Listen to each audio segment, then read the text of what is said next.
ముంబై ఓటమికి 5 కారణాలు. ఆ తప్పులు చేయకుండా ఉండాల్సింది. వీడియో చివరి వరకు చూడండి, లైక్ చేయండి, షేర్ చేయండి, సబ్స్క్రైబ్ చేసుకోండి. 6వ కప్పును తమ ఖాతాలో వేసుకుందామని భావించిన ముంబై ఇండియన్స్ ఆ కలను నెరవేర్చుకోలేకపోయింది. క్వాలిఫైయర్ 2లో పంజాబ్ కింగ్స్ చేతుల్లో ఓడి IPL 2025 నుంచి ఇంటిదారి పట్టింది హార్దిక్ సేన. 5 సార్లు ఛాంపియన్ ముంబై ఇండియన్స్కు కోలుకోలేని షాక్ తగిలింది. 6వ కప్పును ఖాతాలో వేసుకుందామని భావించిన హార్దిక్ సేనను చిత్తుగా ఓడించింది పంజాబ్ కింగ్స్. ఈ ఇరు జట్ల మధ్య జరిగిన IPL 2025 క్వాలిఫైయర్ 2 పోరులో గెలుపు అయ్యర్ సేనను వరించింది. ముంబై ఇండియన్స్ విసిరిన 203 పరుగుల భారీ లక్ష్యాన్ని ఇంకో ఓవర్ మిగిలి ఉండగానే చేర్చేసింది పంజాబ్.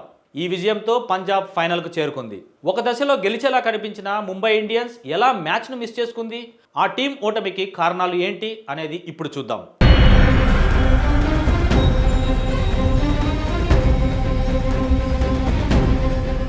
ముంబై బ్యాటింగ్లో అదరగొట్టిన బౌలింగ్లో విఫలమైంది. దీనికి తోడు కెప్టెన్ హార్దిక్ పాండ్యా చేసిన బౌలింగ్ మార్పులు జట్టుకు ప్రతికూలంగా మారాయి.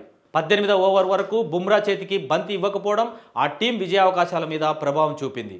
అప్పటికే అయ్యర్ వార్ వన్ సైడ్ చేసేశాడు. తీవ్ర ఒత్తిడి సమయంలో అశ్విన్ కుమార్, రీస్ టోప్లేతో బౌలింగ్ చేయించగా వాళ్ళు ధారాళంగా పరుగులు ఇచ్చుకున్నారు. 19వ ఓవర్లో అశ్విని ఏకంగా 26 పరుగులు సమర్పించుకున్నాడు.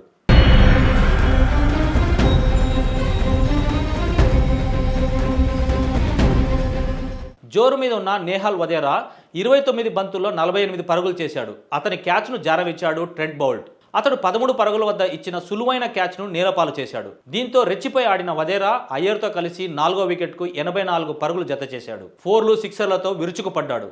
ఒక క్యాచ్ మ్యాచ్ స్వరూపాన్నే మార్చేసింది. దీనికి తోడు గ్రౌండ్ ఫీల్డింగ్ సరిగా చేయకపోవడం కూడా ముంబైకి ప్రతికూలంగా మారింది.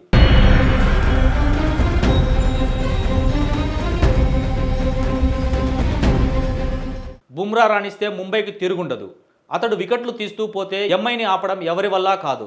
కానీ నిన్నటి మ్యాచ్లో వికెట్ తీయకపోగా 4వ ఓవర్లో ఏకంగా 40 పరుగులు సమర్పించుకున్నాడు పేసుగుర్రం. మరో ఫేసర్ అశ్విని కుమార్ వికెట్లు తీసినా ధారాళంగా పరుగులు ఇచ్చుకున్నాడు. రీస్ టోప్లే కూడా 3 ఓవర్లలో 40 పరుగులు లీక్ చేశాడు.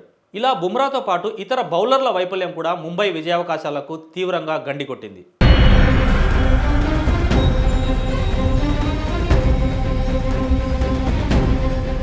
పంజాబ్ ఓపెనర్ ప్రభు సిమ్రన్ సింగ్ను త్వరగా అవుట్ చేసింది MI.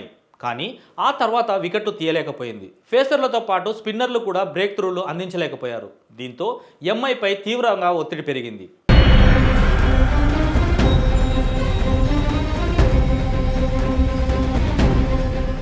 Captain Hardik Pandya bowling changes సరిగా చేయలేకపోయాడు. దీనికి తోడు ఫీల్డింగ్ పొజిషన్స్ కూడా వర్కౌట్ కాలేదు. పంజాబ్ బ్యాటర్లు రెచ్చిపోతున్న సమయంలో టీం ప్లేయర్లలో కాన్ఫిడెన్స్ నింపాల్సిన పాండ్యా ఆ పని చేయలేకపోయాడు. ఓటమి దగ్గర పడుతున్న కొద్దీ అతడి బాడీ లాంగ్వేజ్ మారిపోవడం కూడా జట్టుకు ప్రతికూలంగా మారింది.